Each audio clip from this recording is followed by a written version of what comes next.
Humanism is generally associated with a literary and philosophical movement that took place on the soil of Europe in the 14th and 15th century. The historical context was very important because at that time Henry VIII broke England away from the clutches of Rome's Pope. England became Protestant, and at that time the whole dimension, the whole map of Europe was changed. Europe was already facing ages of tumultuous upheavals, and its own sources of learning had already been destroyed. At that juncture, they are sought for that they tend to look back to the classical literature. And it is very important because when there is any kind of existential crisis, humanity tend to search its way out in the classical literature. The same thing happened in Europe also. And at that time, the Renaissance, the time of Renaissance, the humanism was associated with the revival of learning. In the words of Petrarch, it was literary humanioris, that is, more human writing. What was the essence of the humanism? The essence was man discovered himself and the universe. And the support of it we can find in Taine's word, who said, man was so long blinded, and suddenly he opened up his eyes and see. It is very important to trace the origin or source of the word humanism.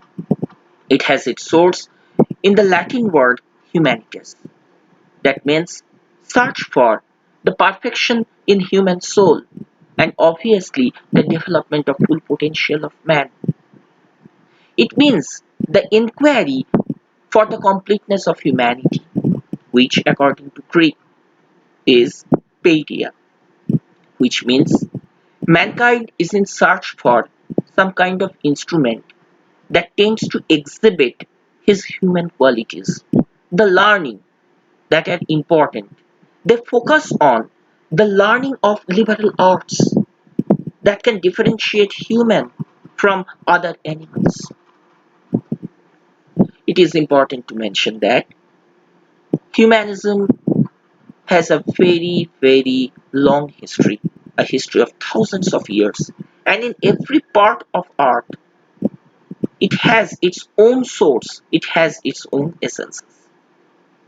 In Greek society, we may find sophists who are humanists who sought to transmute the age of theology into that of rationalism. In Greek also we find philosopher Socrates, and according to Plato, he was the man who brought philosophy down from the gates of heaven to the earthly abode of man. And it is important to insert this comment that humanism was not only limited to the Western thought. We in our Indian philosophy have our own versions of humanism. The four Vedas, which are generally associated with the daily life of human beings, has the essence of humanism in its Vedic chants, Vedic hymns.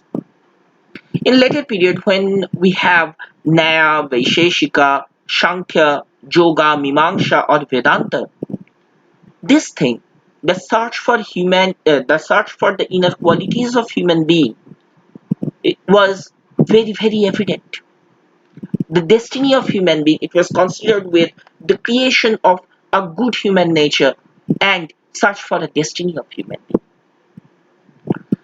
In modern age, we definitely find humanism in its more practical versions. In today's society, it is concerned not only with individuals' good, but also the good for the collective.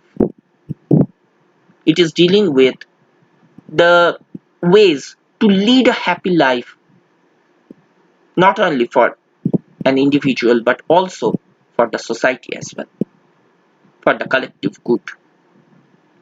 So far as the characteristics of humanism are concerned, we can say humanism places man at the center of the universe. It it celebrates the supremacy of man and asserts the dignity of humanness. It obviously tries to make a balance between the spirituality and the material tendencies in human being. It holds man responsible for everything and tries to solve problems in a more human way.